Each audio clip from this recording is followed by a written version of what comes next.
Hi everyone, it's Jenny Gillen here, and today I'm going to look at what you do or how to make decisions when you are given a list of options to actually treat in a question. So to start off with, a shameless plug for the Twilight Analysis class on Wednesday the 6th of October and the exam preparation workshop on Sunday the 17th of October 2021. If you're interested in this stuff, it would be great to see you there, and I'm assuming that you might be interested if you're watching this video now. So back to the question. So to start off with, what you're going to want to do is have a bit of a look at the question. So describe how the performers create character in this excerpt. And I would actually highlight the really key points so that you know what you actually have to make sure that you're dealing with in your question. And then it says, in your response, refer to one or more of the following elements of music: tempo, tone color, articulation, dynamics. So how do you make this choice as to which one you're actually going to deal with?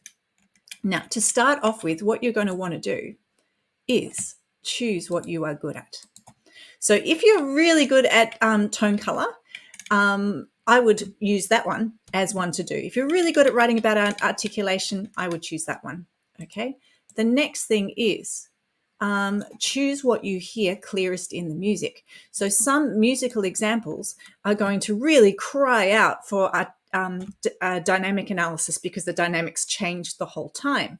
But if the dynamics is pretty stable, maybe it's less something that you want to deal with. Tone color, maybe that's all the same the whole way through, or maybe it changes. So if there's more to write about something, depending on what the actual musical example is, listen to the example and make that choice.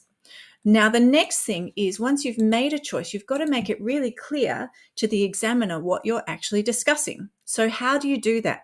I've got two ways that I recommend my students do it. First of all, use headings. Okay, use headings. Now, the other thing to do when you're actually showing is to use highlighters. Okay, and I'll show you two different examples of how that happens. But first, let's go back to this list. Dynamics is a catch-all for everything. So you may talk about dynamics. In order to talk about dynamics and how dynamics is created, you can talk about tone color.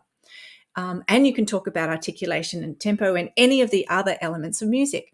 So out of that list, I would really seriously consider looking at dynamics. And if you're not particularly good at describing dynamics, I would try and get good at it, okay? And in order to be able to describe dynamics well, you need to be able to talk about the other elements of music. So here's some I prepared earlier.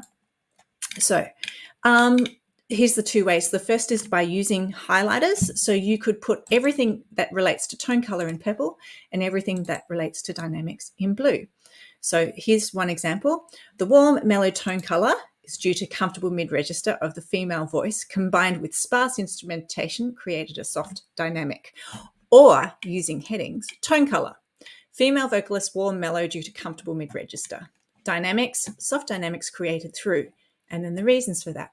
Sparse instrumentation, which is just the vocalist, pizzicato, low pitch strings, warm mellow tone color of pizz at low register with gentle force. So now it's your turn to have a go at this particular one that I started analyzing for you, okay? And maybe do it twice. Do it once and use highlighters and another time and use headings, okay? So there's the link, so you can press pause and type it out. Or the example is Sara Bareilles, Once Upon Another Time with Ben Folds and Caroline Shaw, do from 2 minutes 42 to 4 minutes 48. Okay, so if you're giving tone color and dynamics examples, make sure it's really clear what you're actually addressing. Make sure that you read the question really clearly, and make sure that you answer in a way that shows that you know that the examiner, who may be tired, may have marked lots of examples, knows what you're actually talking about.